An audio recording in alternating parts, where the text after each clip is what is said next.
Cashback guarantee, यानी कि कुछ और खरीदना चाहे अपग्रेड, लोएस्ट प्राइस गारंटी, ये कौन दे सकता है? कोई नहीं दे सकता है। इसलिए हमने ये खुल के दिया है। आपके तो रिस्क को खत्म कर दिया ना, आपसे कह रहा हूं, आपके जो रिस्क को खत्म कर दिया, आपका रिस्क तो रिवर्स हो गया, गेम चेंज कर दिया पूरा। इसीलिए अभी तुरंत फोन लगाएं और पूछें अपने काउंसलर से कि मैं अपने बिजनेस में कैसे सफल होऊंगा। अरे आपसे बोल रहा हूं, पूछने में क्या जा रहा है, पैसे तो नहीं लग रहे। हाँ, फोन करने पे पैसे नहीं लगते। पता लगाओ, अभी फोन लगाओ और पूछो भाई मेरा बिजनेस सफल कैसे होगा। अगर मैं विवेक बिंद्रा आपको आकर के प्रॉमिस दे रहा हूं 100% मनी बैक गारंटी, वो इसीलिए दे रहा हूं। हमने मनी बैक गारंटी लॉन्च करी है। What is money back guarantee? अगर कोई भी हमारे साथ आईबीसी बनता है और वो चाहता है कि मैं पैसे कमाऊं और वो हमारे साथ पैसे नहीं कमा पाता, तो नो क्वेश्चंस आस्क्ड, उसका पैसा उसको वापस कर दिया जाएगा। That's called money back guarantee. दम नहीं है किसी में ये बोलने में जो हम बोल रहे हैं। गारंटी दे रहा हूं 10 लाख रुपए महीना पे आप पहुंचेंगे, नहीं पहुंचे तो मेरे पास आके पैसा वापस मांग लेना। इन्होंने कहा कि मैं अगर आपको महीने का 10 लाख रुपए कमाने के लायक नहीं बना सका तो अपने पैसे वापस ले जाइए। उनकी टर्नओवर पता है कितनी है पिछले साल की? 172 करोड़।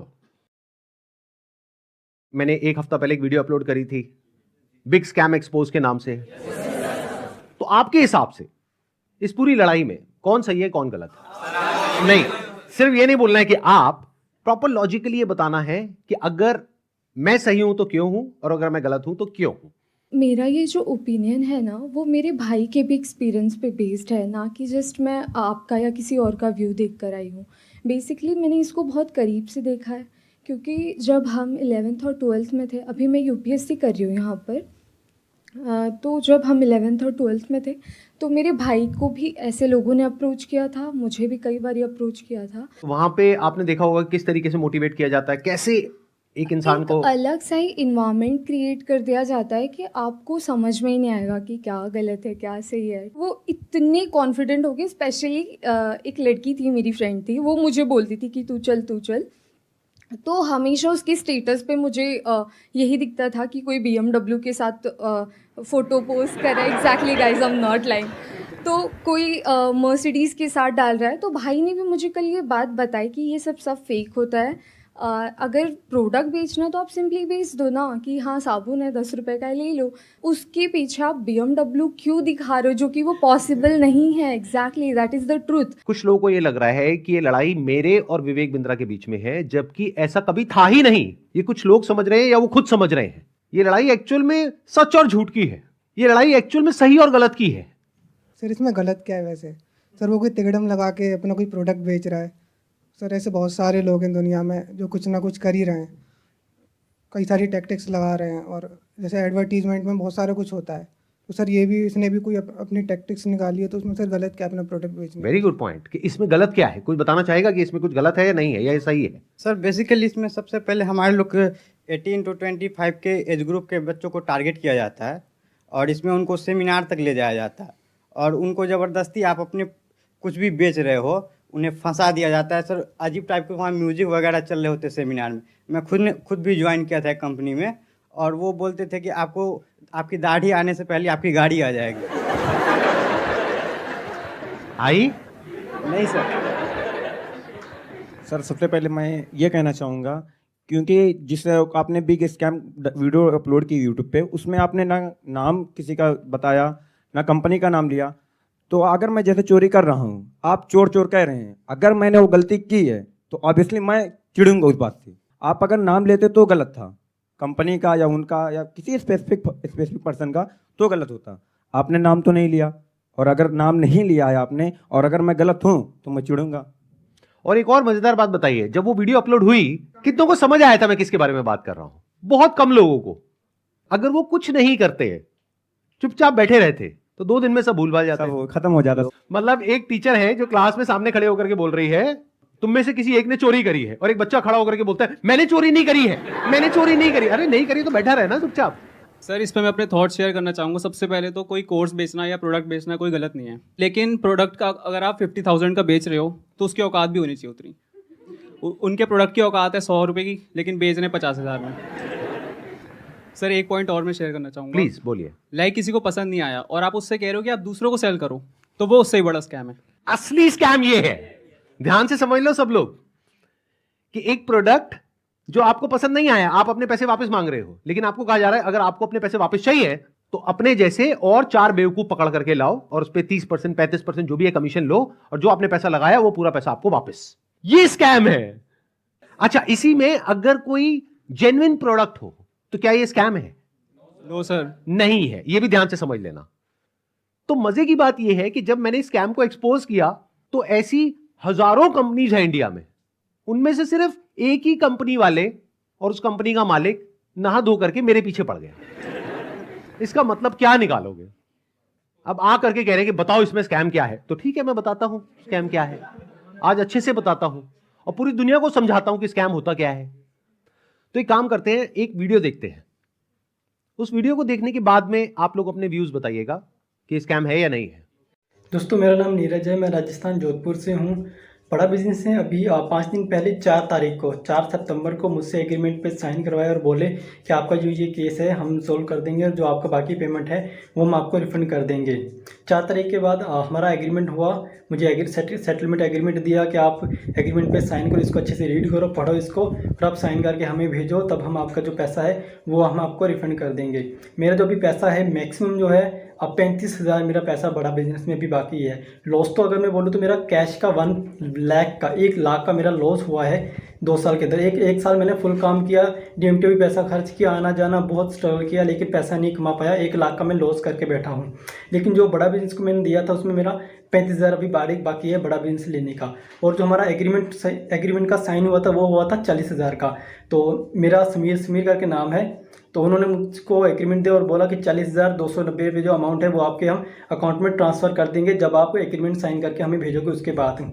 तो मुझे 2-3 दिन बोलते रहे सर कल होगा, परसों होगा, 24 घंटे 48 घंटे ऐसे ही बोलते लास्ट में आके बोला सर आपको रिफंड नहीं होगा, आप हमारे रिफंड कैटेगरी में नहीं आते। और उसके बाद मेरे को बोला सर हमारे सीनियर आपको कॉल करेंगे, लेकिन उनके किसी भी सीनियर्स का मेरे पास कॉल नहीं आया, ना मुझे व्हाट्सएप पे रिप्लाई दे रहे हैं। यहाँ पे कुछ पोस्ट हैं वो भी मैं आपको शेयर कर दूंगा स्क्रीनशॉट, जो आप देख सकते हो कि कितना बड़ा मेरे साथ फ्रॉड हुआ है। तो अगर आपको भी ऐसे सेटलमेंट एग्रीमेंट दिया जाता है कि आप साइन करिए और आपको पैसा हम रिफंड दे देंगे, तो मेरे दोस्तों ये बिल्कुल भूल कर भी मत करना एग्रीमेंट साइन। पहले आप उनको बोलो कि पहले पेमेंट दो, उसके बाद हम एग्रीमेंट साइन करेंगे। देखो भाई एग्रीमेंट क्या है, क्योंकि हम मिडिल क्लास फैमिली से गरीब लोग हैं, हमें सिर्फ अपने काम से मतलब होता है ना। तो हमें जब अपना पैसा मिल जाएगा तो हम पैसा लेके हमें क्या करना बड़ा बिजनेस है ना, हम उनके बारे में नेगेटिव क्यों बोलेंगे। उसके बाद इन्होंने मुझसे वीडियो भी बनवाया, मेरा यूट्यूब चैनल था वो भी डिलीट करवा दिया, व्हाट्सअप ग्रुप भी डिलीट करवा दिया, लेकिन मेरा पैसा इन्होंने रिफंड नहीं किया। जो उन्होंने बोला मैंने वो किया, लेकिन मेरा पैसा इन्होंने रिफंड नहीं किया है। इसलिए मैं दोबारा सब वीडियो बनाना सोशल मीडिया पर, जब तक मेरा पैसा नहीं मिल जाता है मैं तब तक वीडियो बनाता रहूँगा और अपनी लड़ाई में लड़ता रहूँगा। अगर वो मेरी तरफ लीगल एक्शन भी मेरे ऊपर लेंगे तो उसका मेरे को कोई दिक्कत नहीं है, क्योंकि वैसे भी हम बर्बाद हो चुके हैं, हमारा पूरा सब कुछ है जो उजड़ चुका है ना। तभी इससे बुरा हमारे साथ जो भी होगा वो देखा जाएगा, और जो बुरा हमारे साथ हो चुका है इससे ज़्यादा बुरा हमारे साथ नहीं हो सकता है ना, और ना भी वो कर सकते। जितना बुरा होना था वो हमारे साथ हो चुका है। मैं जब भी आईबीसी के बारे में सोचता हूँ मुझे ऐसा लगता है कि मेरा पैसा भी बर्बाद हो गया, मेरा टाइम भी बर्बाद हो गया। मैंने इतना ट्रस्ट किया था विवेक बिंद्रा जी पे, मेरा ट्रस्ट भी चला गया और मुझे सुसाइडल थॉट आते हैं। और मैं अगर कंपनी मेरा पैसा रिटर्न नहीं करती है तो मैं सुसाइड करूँगा। और मैंने 10-12 वीडियो बना करके अलग अलग चैनल पर डाल दिए हैं और शेड्यूल कर दिया है। मेरे ना होने के बाद वो वीडियोस रिलीज होते जाएंगे, जिस पे मैंने बताया है कि किस तरीके से मैंने डॉक्टर विवेक बिंद्रा जी का वो सब भी लगा दिया कि मेल पर कि मैंने पैसा डाला था, और मेरा चैनल स्ट्राइक पड़वा दी गई है और मुझे बोलने की भी वो नहीं दिया कि मैं बोल सकता हूँ। इसलिए मैं ये बिल्कुल नए चैनल पर ये वीडियो डाल रहा हूँ। और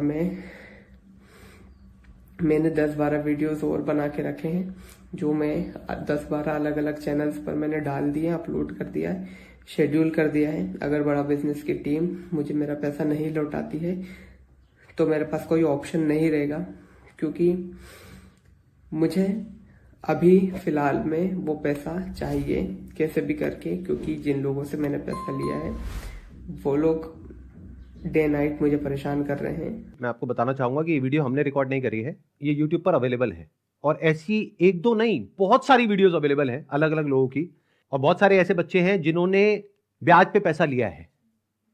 हम लोग शायद समझ भी नहीं सकते कि इन लोगों के ऊपर क्या बीत रही है। और ऐसी 1-2 नहीं बहुत सारी वीडियोस हैं, आप जा करके YouTube पे सर्च कर सकते हैं। अब जरा इस इंसान के बैकग्राउंड को देखो कि इंसान है कौन। ये अपने नाम के आगे क्या लगाते हैं? डॉक्टर। जब यहां पर ये आए थे तो मुझे लगा था डॉक्टर है, लेकिन बाद में जब मैंने रिसर्च करी अभी पिछले एक हफ्ते में ये सब जो हुआ है, तो मुझे पता लगा इन्होंने कोई एमबीबीएस नहीं किया है इंडिया की किसी भी यूनिवर्सिटी से, या यूएस से, यूके से, कहीं से कुछ नहीं किया है। कहां से डिग्री मिली है, कैसे मिली है, वो अगर आप थोड़ा सा रिसर्च करोगे तो आपको समझ आ जाएगा। किसने बोला पाकिस्तान से?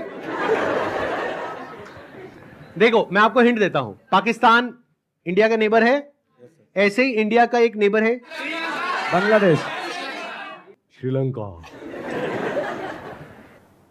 अभी काम करते हैं, अब लीगली बात करते हैं कि स्कैम है या नहीं है, कि मतलब हमारी कंट्री का जो लॉ है वो क्या बोलता है, उसको स्टडी करते हैं। उसके लिए मेरे पास में कुछ डॉक्यूमेंट्स हैं, इसका मैं लिंक दे दूंगा अपने वीडियो के डिस्क्रिप्शन में नीचे, तो आप क्लिक करके डायरेक्टली जा करके गवर्नमेंट की जो वेबसाइट्स हैं वहां पे जा करके देख सकते हैं, पढ़ सकते हैं।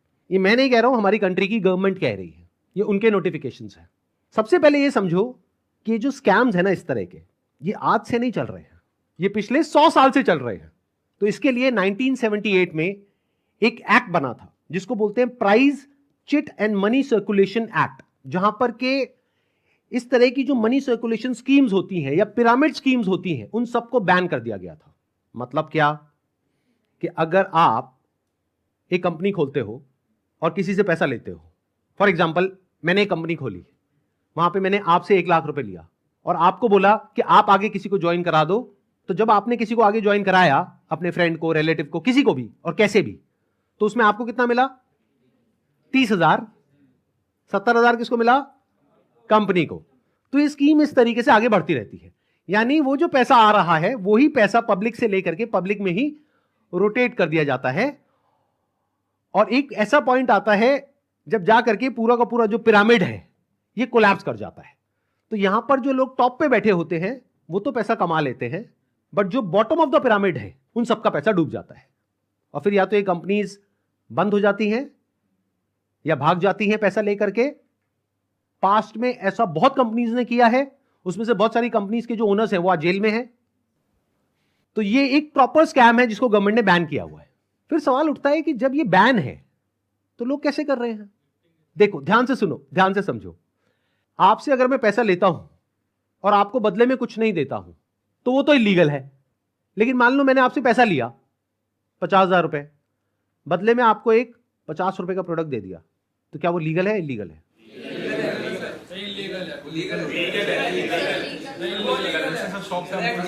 हो गए ना कंफ्यूज?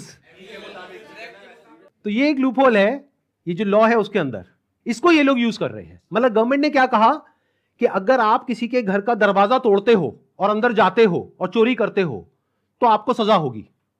लेकिन ये लोग क्या बोल रहे हैं कि देखो दरवाजा लिखा है, खिड़की नहीं लिखा है। खिड़की से तो हम जा सकते हैं ना। तो जो कंपनीज जेन्युइन है और जो फेक है उसमें सबसे बड़ा फर्क क्या होता है कि जो प्रोडक्ट है अगर लोग उसकी वजह से ज्वाइन कर रहे हैं और वही एडवर्टाइजिंग में कहा जा रहा है, वही उसका ओनर कह रहा है, तब तो वो जेन्युइन है। मेरे हाथ में ये रिजर्व बैंक ऑफ इंडिया का सर्कुलर है। इसमें क्लियरली आरबीआई ने यानी रिजर्व बैंक ऑफ इंडिया ने कॉशन किया है public against multi level marketing activities. इसमें मैंने कुछ पॉइंट्स को हाईलाइट किया हुआ है, उसको मैं एक बार आपको एक्सप्लेन कर देता हूं। Income under such schemes majorly comes from enrolling more and more members from whom hefty subscription fees are taken rather than from the sale of products they offer। तो ये आरबीआई का कहना है। मतलब देखना ये है क्या वो जो प्रोडक्ट है और सर्विस है उसका जो प्राइस है वो मार्केट से थोड़ा ज्यादा है या बहुत ज्यादा है। अब आपको एक बहुत मजेदार बात बताता हूं। ये सिखा रहे हैं 10 दिन का एमबीए। 10 दिन में कौन सा एमबीए होता है? मतलब इस हिसाब से आईआईएम और ये जितने टॉप एमबीए कॉलेजेस हैं उसकी प्रिपरेशन के लिए लोग कोचिंग में जाते हैं, तैयारी करते हैं कैट को क्रैक करने के लिए, उस सबकी तो कोई जरूरत ही नहीं है। साक्षात विवेक बिंद्रा जी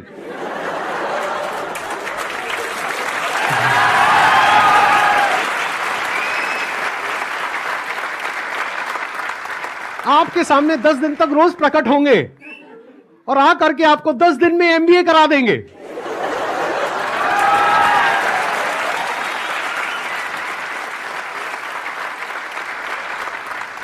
प्रोफेसर साहब, एक बात बताइए, आपने अपनी वीडियो में बोला कि एक इमेज मैं 20,000 रुपए की बेच रहा हूं, तो क्या वो स्कैम नहीं है? और वो 50,000 का कोर्स बेच रहे हैं तो वो स्कैम है? इसका क्या मतलब है? मतलब भाई साहब ये है कि मेरी जो 20,000 की इमेजेस हैं वो कौन खरीदता है? आप में से कोई भी है जिसने आज तक मेरी कोई भी इमेज खरीदी? Not even a single person. तो हमारी इमेजेस कौन खरीदता है? जो बड़ी बड़ी कंपनीज हैं, बड़े बड़े ब्रांड्स हैं, जिनकी टर्नओवर हजारों करोड़ रुपए की है, वो 20,000 रुपए की इमेज खरीदते हैं। क्यों खरीदते हैं? क्योंकि अगर वो इमेजेस हमसे नहीं खरीदेंगे और खुद शूट करेंगे तो उनका खर्चा आएगा 5 से 10 लाख रुपए, और वो इमेज कितने में मिल गई? 20,000 रुपए में। हमने जब वो शूट किया तो हमने 10 लाख रुपए लगाया, तब जाकर के 20,000 में एक इमेज बेची। तो इसमें किसका फायदा है? उस कंपनी का भी फायदा है और हमारा भी फायदा है। इसको बिजनेस बोलते हैं।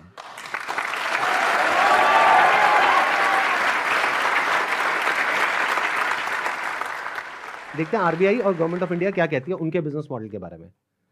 The Reserve Bank has also said that acceptance of money under money circulation, multi-level marketing, pyramid structures is a cognizable offense under the Price, Cheat and Money Circulation Banning Act 1978. Members of public coming across such offers, ध्यान से सुनना, should immediately lodge a complaint with the state police. ये RBI कह रही है कि अगर आपके साथ में ऐसा कुछ हुआ है तो आपको क्या करना है? You should immediately lodge a complaint with the state police. अब एक और नोटिफिकेशन है जो बहुत इंपॉर्टेंट है, इनफैक्ट मोस्ट इंपॉर्टेंट है इस पूरी की पूरी डिस्कशन के लिए। जितनी भी एमएलएम स्कीम्स चल रही हैं, पिरामिड स्कीम्स चल रही हैं, डायरेक्ट सेलिंग कंपनीज चल रही हैं, एफिलिएट मार्केटिंग कंपनीज चल रही हैं, कि वो लीगल है या इलीगल है, ये कैसे समझा जाए। तो इसके लिए गवर्नमेंट ऑफ इंडिया ने 2021 में एक बहुत ही अच्छा स्टेप उठाया। ये मेरे हाथ में एक नोटिफिकेशन है गवर्नमेंट ऑफ इंडिया का, मिनिस्ट्री ऑफ कंज्यूमर अफेयर्स का। उसमें क्या कहा गया है? ये टोटल 13 पेज का डॉक्यूमेंट है, जिसमें क्या कहा गया है? The central government hereby proposes to frame consumer protection direct selling rules 2021। 2021 में आए थे ये। इसके बारे में बहुत लोगों को पता ही नहीं है, इसलिए ये स्कैम इतने आसानी से चल रहे हैं। अगर पता हो तो इनकी दुकान 2 दिन में बंद हो जाए।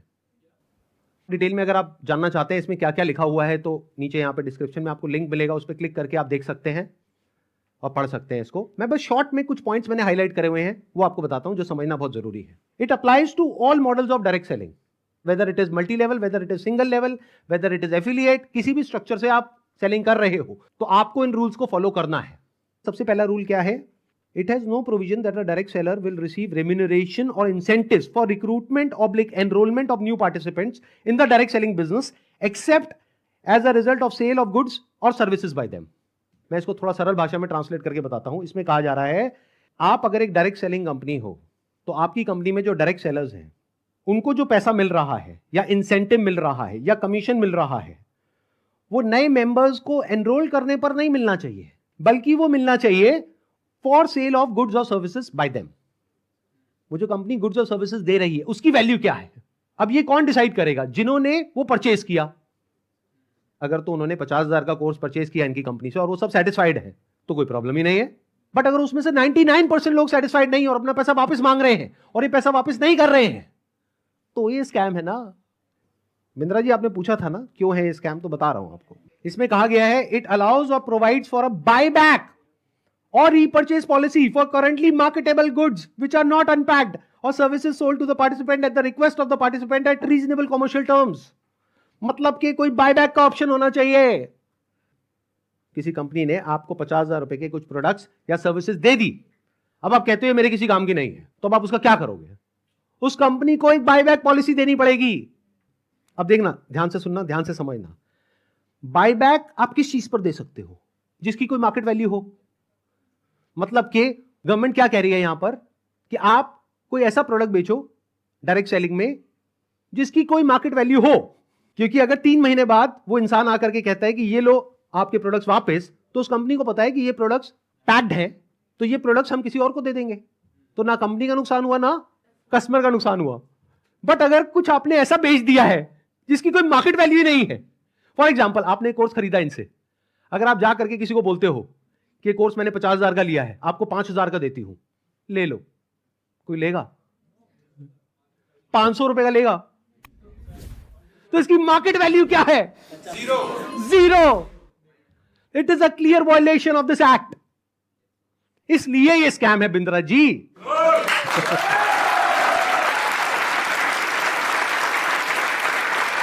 उन्होंने एक बहुत बड़ी गलती कर दी। It was never meant to be Sandeep Maheshwari versus Vivek Bindra. It was just an awareness video. जबरदस्ती आ करके बीच में छलांग मारी है उन्होंने, जबरदस्ती। मेरा मकसद सिर्फ किसी एक पर्सन को टारगेट करना नहीं है, बल्कि सबको अवेयर करवाना है कि देखो दुनिया में ऐसा कुछ हो रहा है, तो बच करके रहो। Miss selling means recklessly misrepresenting a product or service in order to successfully complete a sale. It also includes providing consumers with misleading information about a product or service.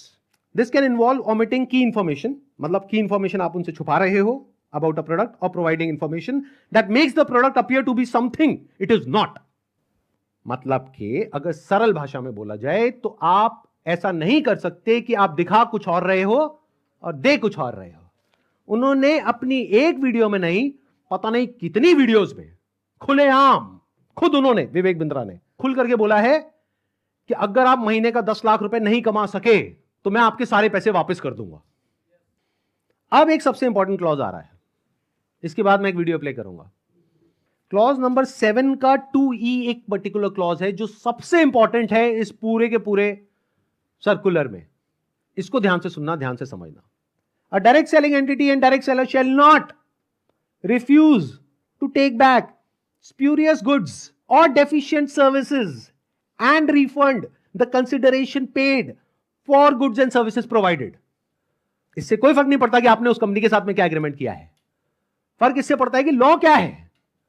For example, आप किसी के साथ में agreement करते हो किसी का murder करने के लिए, तो आप कोर्ट में जाकर के ये नहीं बोल सकते थे कि हमारा एग्रीमेंट था।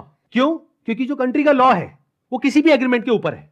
The law of the land supersedes all agreements. तो आप लोग जो डर रहे हो ना कि हमने उनके साथ में कॉन्ट्रैक्ट साइन किया, एग्रीमेंट साइन किया है, अरे पहले लॉ को तो देख लो, लॉ क्या कहता है। अगर लॉ के हिसाब से वो गलत है तो गलत है, नो मैटर कि उसने आपके साथ क्या एग्रीमेंट किया है। That agreement must be in line with the law of the land. तो ये क्लॉज को मैं दोबारा से पढ़ूंगा, ध्यान से सुनना। A direct selling entity and direct seller shall not refuse to take back deficient services.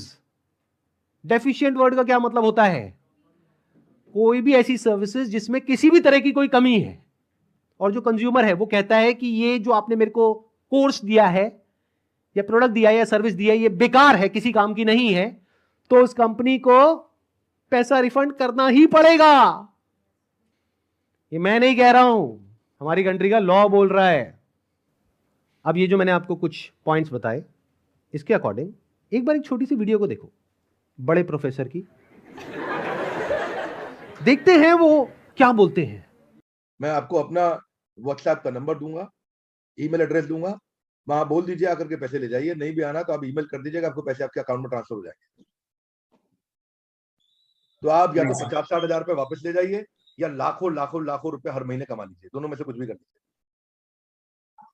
भाई अगर मैं आपको पैसा कमाने के लायक नहीं बना सका तो मेरे को क्या क्या हक बनता है आपसे पैसे लेने का? 100% कैश बैक गारंटी, यानी कि कुछ और खरीदना चाहे अपग्रेड, लोवेस्ट प्राइस गारंटी, ये कौन दे सकता है? कोई नहीं दे सकता है। इसलिए हमने ये खुल के दिया है। आपके तो रिस्क को खत्म कर दिया ना, आपसे कह रहा हूं, आपके जो रिस्क को खत्म कर दिया, आपका रिस्क तो रिवर्स हो गया, गेम चेंज कर दिया पूरा। इसीलिए अभी तुरंत फोन लगाएं और पूछे अपने काउंसलर से कि मैं अपने बिजनेस में कैसे सफल होऊंगा। अरे आपसे बोल रहा हूं, पूछने में क्या जा रहा है, पैसे तो नहीं लग रहे। हाँ, फोन करने पे पैसे नहीं लगते, पता लगाओ, अभी फोन लगाओ और पूछो भाई मेरा बिजनेस सफल कैसे होगा। अगर मैं विवेक बिंद्रा आपको आकर के प्रॉमिस दे रहा हूं 100% मनी बैक गारंटी, वो इसीलिए दे रहा हूं। हमने मनी बैक गारंटी लॉन्च करी है। What is money back guarantee? अगर कोई भी हमारे साथ आईबीसी बनता है और वो चाहता है कि मैं पैसे कमाऊं और वो हमारे साथ पैसे नहीं कमा पाता, तो नो क्वेश्चंस आस्क्ड, उसका पैसा उसको वापस कर दिया जाएगा। That's called money back guarantee. दम नहीं है किसी में ये बोलने में जो हम बोल रहे हैं। गारंटी दे रहा हूं 10 लाख रुपए महीना पे आप पहुंचेंगे, नहीं पहुंचे तो मेरे पास आके पैसा वापस मांग लेना। बड़े बड़े क्लेम्स कर दिए। एक बार समझने की कोशिश करते हैं क्या वो प्रैक्टिकली पॉसिबल है या नहीं है। इन्होंने कहा कि मैं अगर आपको महीने का 10 लाख रुपए कमाने के लायक नहीं बना सका तो अपने पैसे वापस ले जाइए। साल का 1 करोड़ रुपए अगर ये देना चाहते हैं आप लोगों को, और 1 लाख लोग इनकी कंपनी में ज्वाइन कर चुके हैं, तो कितना पैसा चाहिए? 1 लाख करोड़ रुपए। तो हमारी टीम ने क्या किया, इनके जो फाइनेंशियल्स हैं उसको चेक किया कि भाई अगर 1 लाख करोड़ देना है तो कंपनी की टर्नओवर होनी चाहिए ना 2-3 लाख करोड़ की, क्योंकि वो भी तो कमाएगी ना। उनकी टर्नओवर पता है कितनी है पिछले साल की? 172 करोड़। अगर उसमें से मान लेते 30% भी वो कमीशन देते हैं अपने आईबीसीज को, कितना पैसा उन्होंने डिस्ट्रीब्यूट किया स्कीम में? 50 करोड़। तो कितने लोगों के हाथ में आया 1-1 करोड़? 50 बस। और बाकी लोगों का क्या हुआ? उनके हाथ में क्या आया? 0। कि अगर वो चाहे भी तो ये जो बड़े बड़े क्लेम्स कर रहे हैं इसको पूरा नहीं कर सकते। पहले तो ये जो क्लेम्स कर रहे हैं वही सब इलीगल है। This is complete scam. अरे यही तो उन सब लोगों ने किया जो हमारा देश छोड़ करके भाग गए हैं। पब्लिक से पैसा ले लिया या बैंक से पैसा ले लिया, और जब बैंक आया पैसा वापस मांगने के लिए जो उसका हक है, तो उन्होंने कहा हमारे पास तो नहीं है देने के लिए, वो तो हमने पार्टीज में खर्च कर दिया। वो मेरी बर्थडे पार्टी थी ना, वहां पे डांस करने में बहुत मजा आ रहा था। अब हमें क्या करना चाहिए? क्या बस ऐसे स्कैम होते रहे सोसाइटी में और हम बैठ करके तमाशा देखते रहे? सर, हमें एक्शंस लेना चाहिए। फर्स्ट ऑफ ऑल एफआईआर जिनके साथ हुआ है उन्हें एफआईआर फाइल करना चाहिए। लॉ को एक बार देखना चाहिए। नहीं समझ आ रहा है तो जिसको समझ है लॉ की उसके पास जाना चाहिए, उससे समझना चाहिए। एंड पिटिशन नाम की चीज़ होती है, पब्लिक इंटरेस्ट लिटिगेशन, तो वो फाइल करनी चाहिए उनके खिलाफ, जिससे जो ये स्कैम्स हो रहे हैं वो ख़त्म हो। बिकॉज मॉरली ये मतलब गलत है। जिनका पैसा जा रहा है वो डिप्रेशन में जाके गलत कदम भी उठा सकते हैं, एंड इससे हमारे देश का यूथ ख़त्म होता जा रहा है जो इस देश को आगे लेके जाएगा। सो जो लीगल एक्शंस हैं वो लेने चाहिए। इस एक्शन को हम 2 कैटेगरीज में डिवाइड कर रहे हैं। एक वो जिनके साथ में स्कैम हुआ है, एक वो जिनके साथ में नहीं हुआ है। मान लेते हैं 1 लाख लोग हैं जिनके साथ में स्कैम हुआ है, यानी कि उनका पैसा ये कंपनी मार करके बैठी है और वापस नहीं कर रही है। तो उन्हें क्या करना चाहिए? सबसे पहले जा करके एफआईआर करनी चाहिए। अगर वो पुलिस वाले एफआईआर नहीं करते हैं तो उनको ये सारे सर्कुलर्स दिखाने चाहिए कि भाई आरबीआई ने कहा है, आप ये लिख करके दे दो हमको कि आप एफआईआर नहीं कर सकते इनके अगेंस्ट।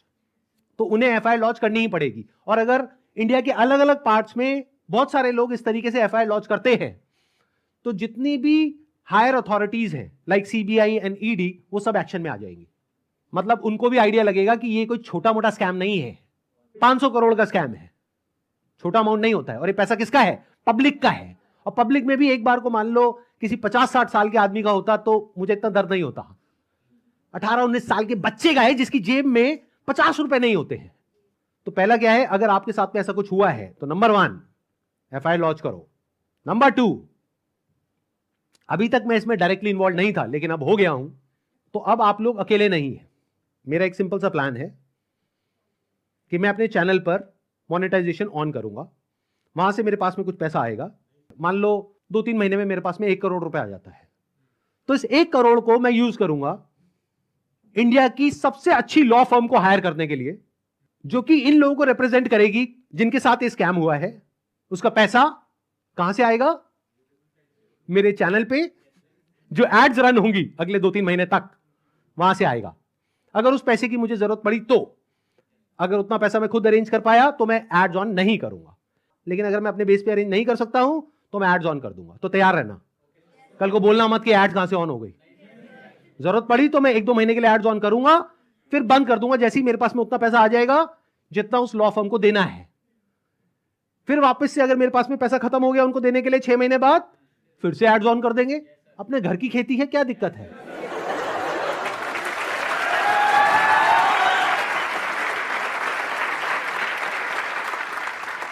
तो अब आप लोगों को क्या करना है, जिनके साथ में स्कैम हुआ है हमको ईमेल करिए। हमारा एक ईमेल आईडी है legal@sandeepmaheshwari.com। और आप लोग क्या कर सकते हैं, जिनके साथ में स्कैम हुआ है, आरबीआई का हम एक लिंक यहां पर नीचे डिस्क्रिप्शन में पोस्ट करेंगे, एक तो इन सर्कुलर्स का, प्लस आरबीआई के जितने भी ऑफिसेस हैं अलग अलग स्टेट्स में, वहां पर जो उनके रिप्रेजेंटेटिव्स हैं उनका। तो आप क्या कर सकते हैं, जिनके साथ में ऐसा कुछ हुआ है, एक लेटर लिखिए छोटा सा, उसमें जो भी मन में है इंग्लिश में हिंदी में लिख दीजिए कि आपके साथ में ये हुआ, ये हुआ, ये हुआ, ये हुआ, और आपको अपना पैसा वापस चाहिए, लेकिन वो पैसा वापस नहीं कर रहे हैं। और साथ में सारे जो प्रूफ्स हैं, जो भी आपने पेमेंट करी, जो भी आपका रजिस्ट्रेशन नंबर है वो सब अटैच करिए, इसको पोस्ट करिए, एक आरबीआई में और एक मिनिस्ट्री ऑफ कंज्यूमर अफेयर्स में।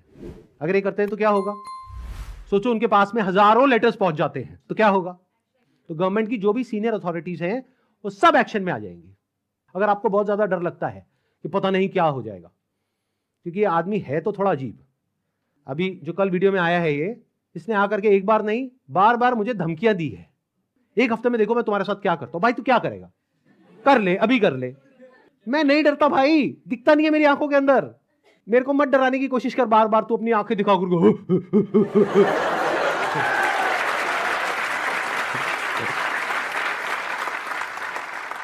अगर मेरे को एक्चुअल में कुछ हो गया अगले एक हफ्ते में तो सारा शक किस पे जाएगा, है ना। कैसा प्रोफेसर है, थोड़ा तो बुद्धि यूज कर, थोड़ा तो लॉजिक नाम की चीज यूज कर। पब्लिकली यहां करके मेरे को धमकाए चले जा रहा है, क्या ये लीगल है। अच्छा एक चीज ध्यान में रखनी है आप लोगों को जिनके साथ भी स्कैम हुआ है, चाहे आप हमको ईमेल कर रहे हैं, चाहे आप कहीं पर भी इस तरह से लेटर भेज रहे हैं या ईमेल्स भेज रहे हैं, जहां भी आप भेज रहे हैं जो भी प्रूफ है पेमेंट का वो साथ में अटैच करिए और अपनी कॉन्टैक्ट डिटेल्स प्रॉपर तरीके से दीजिए, क्योंकि अगर आप हमको ईमेल कर रहे हैं तो हमारी लीगल टीम आपको कॉन्टैक्ट करेगी आपके फैक्ट्स को वेरीफाई करने के लिए। तो ये हो गया एक कैटेगरी उन लोगों की जिनके साथ में स्कैम हुआ है। अब बात करते हैं बाकी के लोग, जो आप लोग हो, क्या आप जेन्युइनली कुछ करना चाहते हो? कितने हैं जो जेन्युइनली कुछ करना चाहते हैं? तो एक हैशटैग है जिसको बहुत तेजी से हमको स्प्रेड करना है, मतलब कि जब ये वीडियो अपलोड होगी उसी दिन ये हैशटैग हर जगह ट्रेंड करना चाहिए, हर यूट्यूब के कमेंट सेक्शन में, ट्विटर पर, इंस्टाग्राम पर, हर जगह इसके बारे में बात होनी चाहिए। उसके पीछे क्या वजह है, क्योंकि जैसे ये वीडियो अपलोड होगी उनको समझ आ जाएगा कि अब उनके लिए सारे दरवाजे बंद हो गए हैं, and it is just a matter of time जब उनके अगेंस्ट बहुत बड़े लेवल पर लीगल एक्शन होने वाला है। तो वो क्या करेंगे, वही जो पास्ट में ऐसे सब लोगों ने किया, वो देश छोड़ करके भागेंगे। इसका टाइम नहीं देना है। तो वो कब हो सकता है, जब आरबीआई के जितने भी सोशल मीडिया पेजेस हैं, मिनिस्ट्री ऑफ कंज्यूमर अफेयर्स के जितने भी सोशल मीडिया पेजेस हैं, वहां पर सब जगह ये हैशटैग ट्रेंड कर रहा हो। तो क्या होगा, इमीडिएटली उसके ऊपर एक्शन होगा। तो अब इनको रोकने का क्या तरीका है, एक हैशटैग है, ध्यान से सुन लो इस हैशटैग को, और ये यहां पे आ भी जाएगा नीचे और वीडियो में भी दिख रहा होगा आपको, हैशटैग स्टॉप विवेक बिंद्रा। रोको इसको भाई।